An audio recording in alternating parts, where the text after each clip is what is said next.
You all, very good afternoon. I came in a few minutes ago, I was just, listening to the panel discussion and also, looking around the room to look at the audience. And I was just looking at the time, scheduled to start at 12:50, and, it gets closer to lunch. Then I realized, that the onus is on me to keep it crisp. And I normally like to keep it that way because the moment the presentation becomes long, then the audience starts to, switch to WhatsApp or, social media. So I'll keep it crisp, including my starting and my thank you slide. I only have 11 slides, so I'll go as quickly as possible.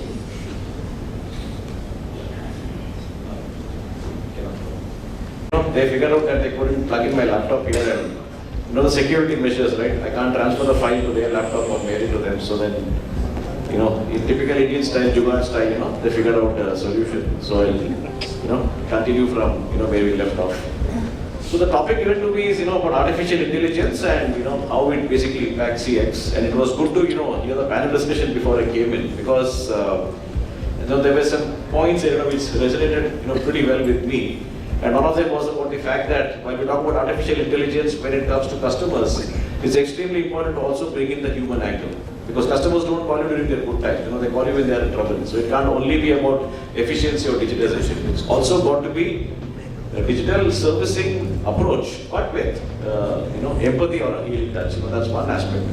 The other is what we have seen is when we talk about technology, it's important to also keep the customer in mind. It's not about talking. So it's not about talking about artificial intelligence or machine learning and then trying to fit force fit a solution. We need to understand the customer needs first and then get into a solution. Whether it is artificial intelligence or whether it's a very simple solution. So what I've done is to start off, I just wanted to keep maybe a couple of theoretical slides to lay the context and then get into actual use cases, which are live for us. So you all have seen and read in the media about how artificial intelligence has seen a huge spike in terms of adoption and investments, especially in the last 3 years, right? So while we are out of COVID now, but the last 3 years, really when we were all working from home and interacting in a completely digital and paperless manner, it led to a huge spike in the adoption of AI.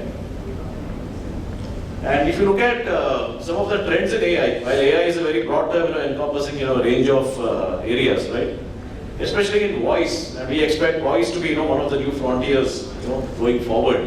We've seen huge surge because that's one area by which we are able to service customers yet give a human touch. And since I'm from insurance, I thought also specifically talk about the fact that the insurance industry is also not left behind. Pretty much in line with the rest of the world, we are also investing significantly in AI.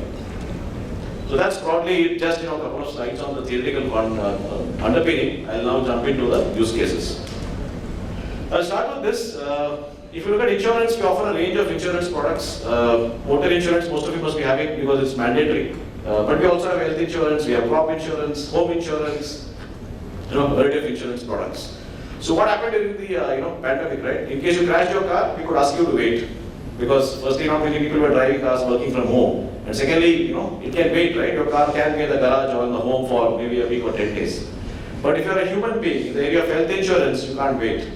In case you're hospitalized, you have to obviously file a claim. And in case you wanted to buy health insurance, you wanted it as quickly as possible. And that's really where AI came to the fore.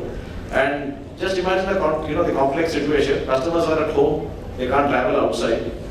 We insurers have to work. There's a healthcare system. There's an entire ecosystem. And that's where we were able to actually leverage AI to ensure that we continue to offer uninterrupted servicing. So when customers used to apply, the entire application process was paperless. And then we also need to assess customers, right? We have to assess them for their medical fitness, right? So we leverage telemedicine. So using electronic means, doctors would examine patients and then submit even the health reports to us electronically, and then we would then upload them electronically and then issue policies to customers. So the whole experience was absolutely seamless. And similarly, when it came to claims, right, whether it was uploading of documents, assessment again, was electronic. And that's where AI came to the fore. We were able to offer completely uninterrupted servicing, whether it was claims or whether it was issuance of health insurance policies. In fact, at that time, our customer grievances, you typically expect that any time with this customer grievances may rise, they actually fell. Not by 10 or 20%, but by 83%.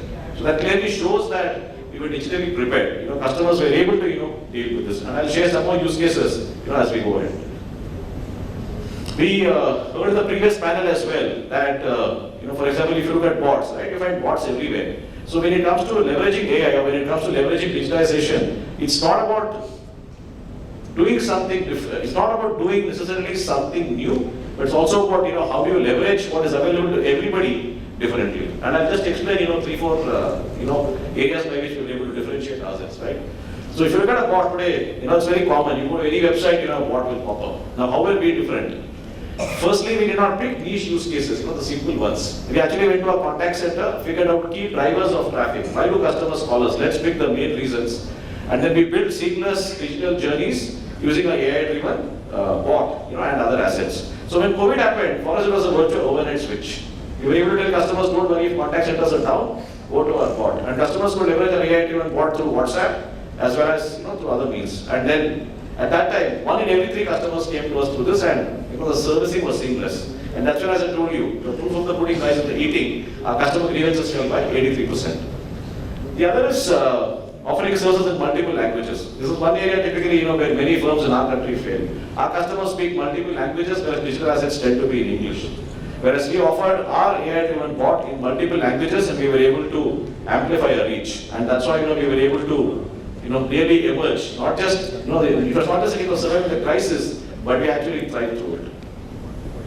Third is the point I made about man and machine. Again, there was a point in the panel on the fact that, you may need human intervention. Now, what happens when you typically interact with a bot? There are areas the bot cannot understand, and customers are typically told to terminate the chat and call up the call center, or go to the website or write an email or whatever. We didn't want to do that. So, a human being comes in and takes the transaction through to completion. So, for the customer, there is no break in service. And at the back end, by using AI and NLP, we keep teaching the bot. So the bot is learning all the time. So transactionally, for the customer, there is no break in service, but you keep teaching the bot at the back end, and the bot really keeps on increasing its own percentage of first-time query resolution. So this is the classic case of how you can blend man and machine.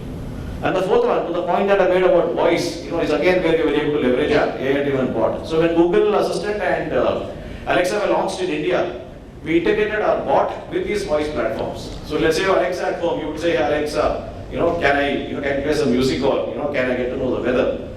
What happened in our case, and we were pioneers, we were the first ones off the block, is you could say, can I get a copy of my Bajaj, Allianz insurance policy? So Alexa would speak to a bot, and the policy would get sent by email to your registered email ID. Similarly, you would ask, which is the nearest hospital, which is the nearest garage, so on and so forth.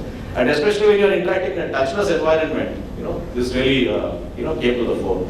So areas by which, you're using the same technology, but because you put customer first and you try to understand their pain points, where you're able to make a real difference.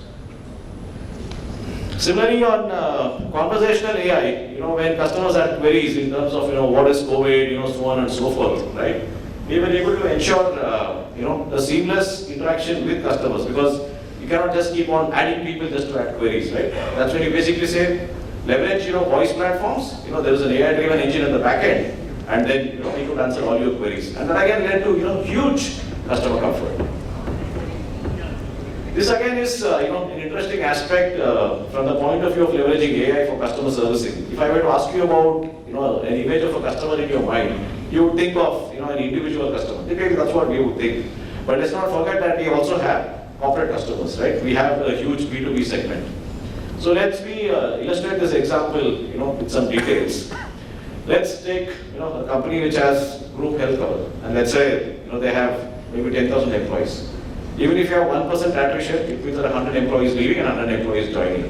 And there could be a lag, right? Because firms are not that real time that if, let's say, somebody joins today, you join today, immediately you get your laptop, ID card, insurance policy, you meet everybody, org announcement goes out. It doesn't work like that, right? It takes a few days. What happens here if, let's say, you join and you only have corporate health cover, you could be uncovered. Similarly, if somebody's left, he knows there could be a gap, and he can go and, enjoy avail of, free, health cover till the time that the firm realizes. So they get into a reconciliation process. Maybe they'll do it weekly, maybe they'll do it monthly. They'll say these 10 people have left, knock them off. These 10 people have joined, add them to the cover. So we said, why don't we help you?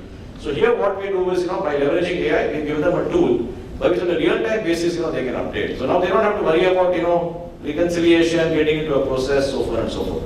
And it actually became a competitive tool for our corporate sales teams when they used to go and sell health cover. So that's how you can leverage AI not only for retail customers, but even for corporate customers, and convert it not only from improving your service, but also making it a competitive edge. This is the last example that I have, and it's my last slide.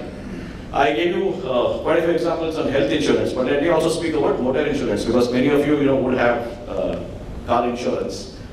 Initially, if let's say you crashed your car, unfortunately, what would you do? You would call up the insurance company, they would ask you where you're located. You could be in some very far away place. Find out who's the nearest surveyor. He may not be ready immediately. He'll have to take his own time to come there. He'll assess the extent of damage, submit his report, and then the whole process will kick in. So we said, how do we revolutionize this? So we did a lot of work, and what we did is using our years of expertise, in claims. And this is again an area where sometimes just because you have the technology, you may not be able to succeed. You need to have expertise. It's not just about having the solution. You need to know which other claims you can approve, which other claims which you cannot approve. But we leverage our years of expertise, and we taught our AI engine, how to assess images, when they come. And then we told the customer that in case you crash your car, up to certain amounts, you don't need to call us up or wait for a surveyor. You just take photographs of the car. And we told the customer how to take photographs, because we needed to prevent fraudulent cases. So take a photograph of the damaged area, take a photograph of, take a 360-degree view of the car. Just take photographs. That's the first step of the customer. Second step, upload them using the mobile app. Just 2 steps. Instead of calling the surveyor, waiting, so on and so forth. So the customer just takes photographs and then uploads them. And what do? The AI engine at the back end, which we have got using years of experience, it will quickly assess the images. And in less than 20 minutes, it will tell you the extent of damage and the probable amount. You give your consent, the money is transferred. So what would take days earlier, now can happen in 20 minutes up to certain amounts. And it's live. All the use cases that I've given you, are examples of where we've actually leveraged AI to notch up our customer experience. So as I told you, I'll keep it crisp so that you can have your lunch on time. Thank you for being patient with me, especially when we had this technical glitch. And thank you for being a very attentive audience. Thank you.